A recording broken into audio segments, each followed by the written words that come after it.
और ब्रेक के बाद आप सभी का एक बार फिर स्वागत है। तो राम मंदिर में प्राण प्रतिष्ठा को लेकर हर कोई साक्षी बनना चाहता है और जैसे जैसे ये तारीख नजदीक आती जा रही है वैसे वैसे ये उत्साह और बढ़ता नजर आ रहा है। और आज न्यूज स्टेट पर हमारे साथ आचार्य पुंडरीक गोस्वामी जी कथावाचक हैं, वो हमारे साथ जुड़ गए हैं। बहुत बहुत स्वागत है आचार्य जी आपका न्यूज स्टेट पर। नमस्कार जी, नमस्कार। जय श्री राम। बिल्कुल, प्राण प्रतिष्ठा की जो तारीख है वो नजदीक आते जा रही है। सबसे पहले तो मैं आपसे जानना चाहूंगी कि ये सदियों से एक संघर्ष चलता आया और अब जाकर ये सपना साकार होने जा रहा है। निश्चित रूप से भारत का स्वप्न साकार है। राम मंदिर का आगमन भारत का एक सपना था और मैं तो बचपन से ही अपने पूर्व के गुरु आचार्य संतों से सुनता आया था और कितने बड़े संघर्ष को सुनकर मन में प्रार्थना थी, पर ऐसा भी उनके सारे जीवन भर के इंतजार को देखकर भरोसा नहीं था कि मुझे ये सौभाग्य बन जाएगा कि इसी मेरे जन्म में रामलला फिर से विराजेंगे। तो मुझे तो ऐसा लग रहा है कि मेरा जन्म लेना सार्थक हो गया, क्योंकि राम जन्म भूमि की स्थापना हो रही है। जी बिल्कुल, लेकिन जैसे जैसे नजदीक आ रही है उत्साह लोगों का बढ़ते हुए और अपने अपने तरीके से हर कोई इस तारीख का, इस समारोह का साक्षी बनना चाहता है। और जाहिर तौर पर जैसा कि आपने कहा कि कहीं ना कहीं मेरा जीवन, ये हर किसी के मन में इस वक्त यही चल रहा है कि कहीं ना कहीं उनका ये सपना साकार हो गया, उनका जीवन सफल हो गया है। तो हम चाहेंगे कि इस खास मौके पर आप कुछ क्या कहना चाहेंगे? मैं यही कहना चाहूंगा कि राम मंदिर को केवल एक सियासती या केवल एक किसी वर्ग, पार्टी, किसी भी ऐसी व्यवस्था से नहीं जोड़ा जाए। डेफिनेटली जब कोई एक वैश्विक स्तर पर कोई काम होता है तो अध्यात्म जगत, धर्म जगत, राजनीतिक जगत, पत्रकार जगत, व्यापारिक जगत, सभी लोग मिलकर के राष्ट्र के लिए कोई काम कर सकते हैं।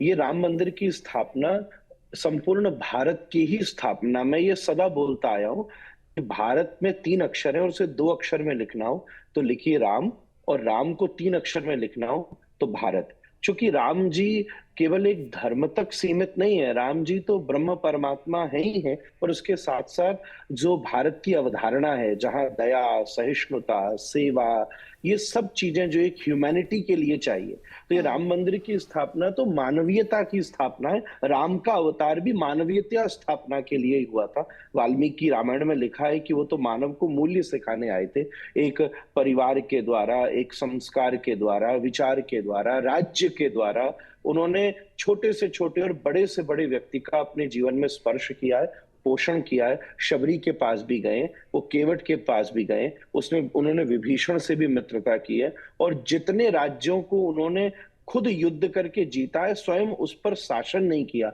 रावण के वध के बाद भी एक गुड लीडरशिप को स्टैब्लिश किया और विभीषण को उसके राज्य सिंहासन के ऊपर विराजा है।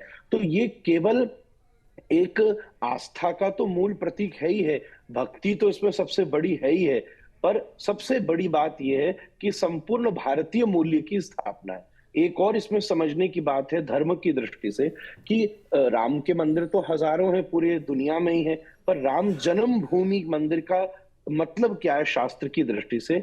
क्योंकि जैसा गीता में श्री कृष्ण ने कहा है, जन्म कर्म च मे दिव्यम, राम जी पहली बार ऐसा हुआ है हमारे पौराणिक इतिहास में जब परमात्मा ने जन्म लिया है। हर बार परमात्मा प्रकट होते हैं, पर इस बार राम और कृष्ण के रूप में परमात्मा जन्म लेते हैं। इसलिए हम हमारी धार्मिक परंपरा के अनुसार राम की जन्मभूमि और कृष्ण की जन्मभूमि हम सबके जन्म को सार्थक करने के लिए जहां भगवान प्रकट हुए उस मंदिर के रूप से प्रकट होती है। इसलिए राम जन्मभूमि के स्वरूप को हम पूरी भारतीयता, पूरी ह्यूमैनिटी, कंपैशन, दया, करुणा, इन सब के केंद्र के रूप में स्वीकार करें, जहां बैठकर व्यक्ति अपने जीवन में करुणा को एम्पावर करेगा, सत्य को एम्पावर करेगा, दया को एम्पावर करेगा।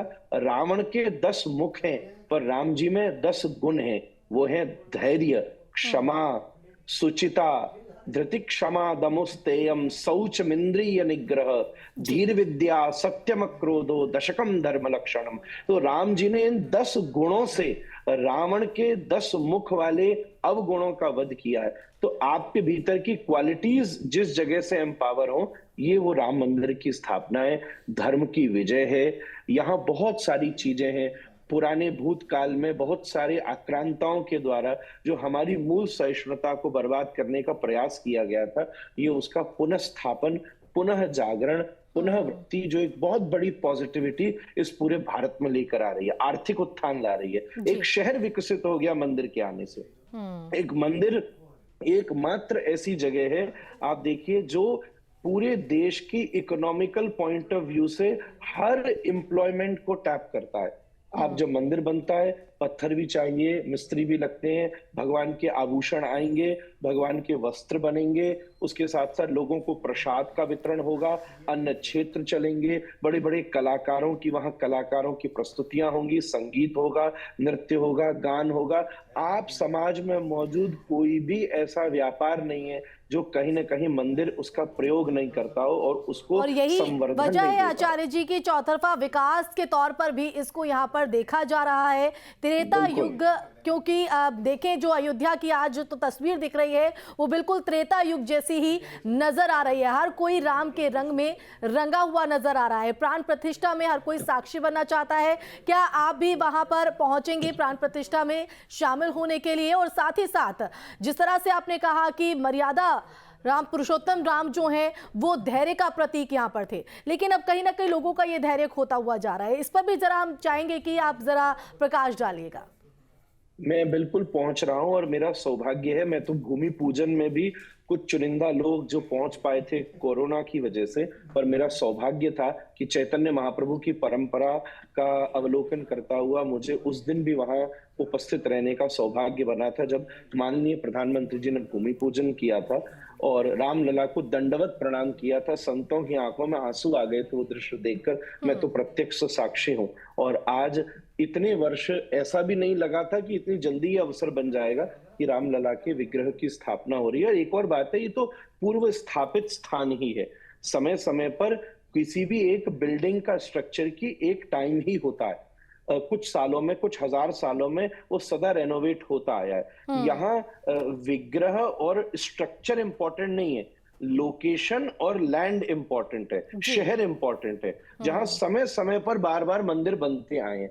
इस कारण से इस बार पुनः इसकी स्थापना हो रही है उसी केंद्र पर जहां प्रभु श्री राम विराजे थे। तो मैं जरूर वहां जा रहा हूं, प्रणाम कर रहा हूं, बल्कि मैं तो बहुत बड़ा उत्सव कर रहा हूं। 23 तारीख से मेरा सौभाग्य है कि पहली भागवत की कथा राम मंदिर के स्थापना के बाद करने का सौभाग्य मुझे प्राप्त हो रहा है। बिल्कुल, बहुत बहुत शुक्रिया आचार्य जी आपका हमारे साथ जुड़ने के लिए।